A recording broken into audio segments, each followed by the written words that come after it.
When I think back to that night 15 years ago, I knew I got away lucky. It started as every night shift does. I got a phone call from the office and was told which job was first that night. It was in North Vancouver, about 20 minutes from my own home.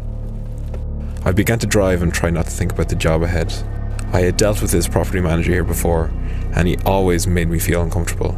He was constantly shouting and telling me the strangest things about some of the people who lived there. He always said one of the guys who lived there was out to get him, and he would do anything to get rid of him. I pulled up to the front of the apartment block I was instructed to complete the work in. I'd been here a few times before on maintenance work and knew the area well. Situated among a row of similar apartments, it was an older building which had a grey industrial feel to it. Before opening my door, I sighed. I was dreading talking to the property manager. I ran from my van to the front door, taking shelter in the porch from the rain. I rang the doorbell but heard no ringing, so I knocked heavily on the door. After 30 seconds or so, the property manager emerged and swung the door open. In the dark light, it was difficult to make out too many features of the manager, but it was definitely him.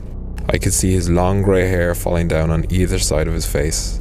After a moment of silence, I introduced myself yet again as the plumber who was here to fix the leak in his hot water tank. Finally he said, "You're late!" and turned without saying another word. He led me halfway down the hall and opened the door to the maintenance room. I headed down the stairs with him to the room, keen to get this job done as quickly as possible.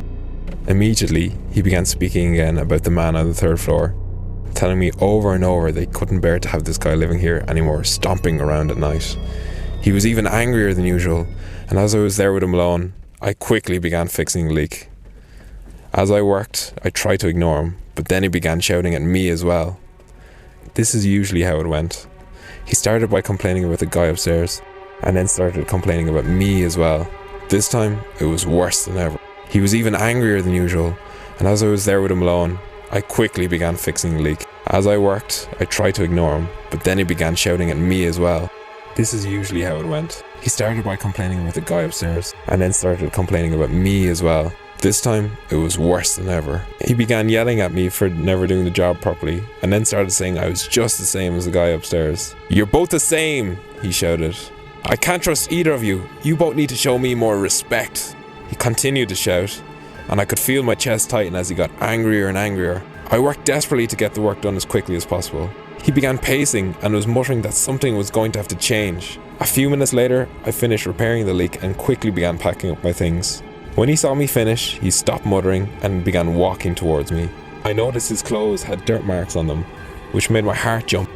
I kept checking my tools where I was reaching man, as it felt as if he could grab them at any moment. He got closer and closer to me, and I began to back up away from him. I stepped further and further back until I felt my back against the wall. My mind was racing. I had nowhere to run and I felt totally out of control. He stood there staring at me before he went to face with me and said, "You need to leave now." Usually I would stand up for myself when people speak to me like this, but something about the look in his eye told me to stand down and get out of this apartment as soon as possible. He continued to have his eyes fixed on me, and I left, running through the rain again to my van, glad more relieved than I would like to admit. The rest of my shift continued without problems, but as I finished up for the night in early morning, I heard a report on the radio about a murder which had just taken place in that very apartment. The property manager had killed the guy living on the apartment the day before I was there. It all now had just been discovered. We plumbers are used to occasionally working in dangerous situations, but even by our standards, that was one hell of a close shave.